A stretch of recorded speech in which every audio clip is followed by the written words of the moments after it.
Friends, ഇന്ന് ഞാൻ തയ്യാറാക്കുന്നത് ഒരു പനിച്ചമ്മന്തിയാണ്.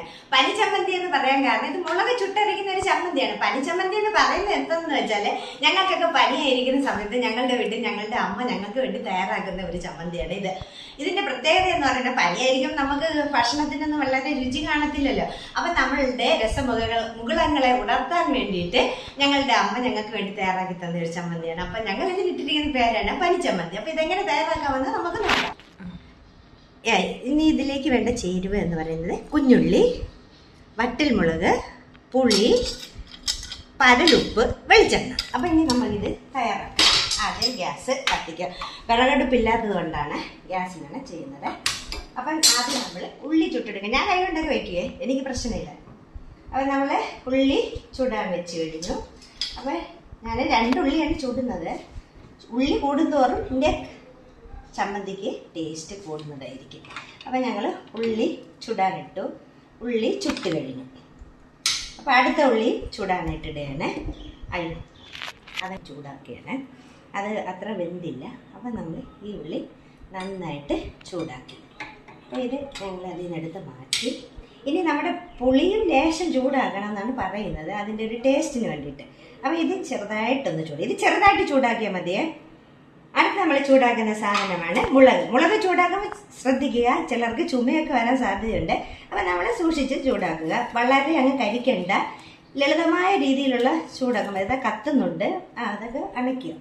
എന്നിട്ട് നമ്മൾ അടുത്ത മുളകും ഇതുപോലെ ചൂടാക്കുക. 3 മുളകാണ് ഞാൻ എടുത്തിരിക്കുന്നത്.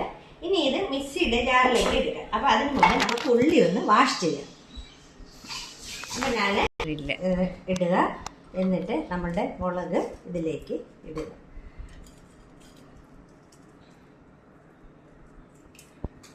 ഞെട്ട് കളയണേ, ഇട്ടുക. എന്നിട്ട് മിക്സിയിൽ ഒന്ന് ക്രഷ് ചെയ്യുക. അത് എടുക്കുക. എടുത്തതിന് ശേഷം നമ്മൾ ഓപ്പൺ ചെയ്യുക. അപ്പോൾ നമ്മുടെ മുളകെല്ലാം നന്നായിട്ട് ക്രഷ് ആയിട്ടുണ്ട്. ഇനി അതിലേക്ക് ഉള്ളി ഇടുക, പരലുപ്പ്. അപ്പോൾ ഇനി തെറ്റിപ്പോയി, പുളി ഇടുക, ലേശം പരലുപ്പ് ഇടുക. ഇത്ര ഇട്ടതിന് ശേഷം നമ്മൾ വീണ്ടും മിക്സിയുടെ ജാറ് ക്ലോസ് ചെയ്യും. ജാറെടുത്ത് അത്ര നന്നായിട്ട് ഇത് അരയണ്ട. അരഞ്ഞാലുള്ള പ്രശ്നം എന്ന് വെച്ചാൽ ഇതിൻ്റെ ടേസ്റ്റിനും ഒരു തരിതരിപ്പായിട്ട് അരച്ചെടുക്കുക. അപ്പോൾ ഇത് ജാറിൻ്റെ അടപ്പിലൊക്കെ പറ്റിയിട്ടുണ്ട്. അപ്പം നമ്മളതെല്ലാം വലിച്ച് എടുക്കുക. എടുത്തിട്ട് നേരത്തെ ഞാൻ വെള്ളമല്ല വെളിച്ചെണ്ണ ഒഴിച്ച് വെച്ച പാത്രത്തിലേക്ക് ഇത് പകരുക. നന്നായിട്ട് എല്ലാം ഇതിലേക്ക് ഇടുക. ഇട്ടിട്ട് ഇത് വയ്ക്കുക. എന്നിട്ട് ഇത് നന്നായിട്ട് മിക്സ് ചെയ്യുക. മിക്സ് ചെയ്യുന്നതിന് ശ്രദ്ധിക്കുക, നന്നായിട്ട് മിക്സ് ചെയ്യണം, എന്നാലേ അതിന് രുചി കിട്ടത്തുള്ളൂ. മിക്സ് ചെയ്ത ശേഷം നമ്മുടെ ചേരുവയിലെല്ലാം കറക്റ്റാണോ നോക്കണ്ടേ. നല്ല ടേസ്റ്റ് ഉണ്ട്. അപ്പൊ ഈ ചമ്മന്തിയുടെ ഒരു പ്രത്യേകത എന്ന് പറയുന്നത് പനി സമയത്താണ് ഞങ്ങൾ ഇത് വീട്ടിൽ സാധാരണ തയ്യാറാക്കുന്നത്. അപ്പോഴേ ഇത് തയ്യാറാക്കാനുള്ള കാരണം എന്ന് വെച്ചാൽ നമ്മുടെ രസമുകുളങ്ങളെ ഉണർത്താനുള്ള കഴിവ് ഈ ചമ്മന്തിക്കുണ്ട്.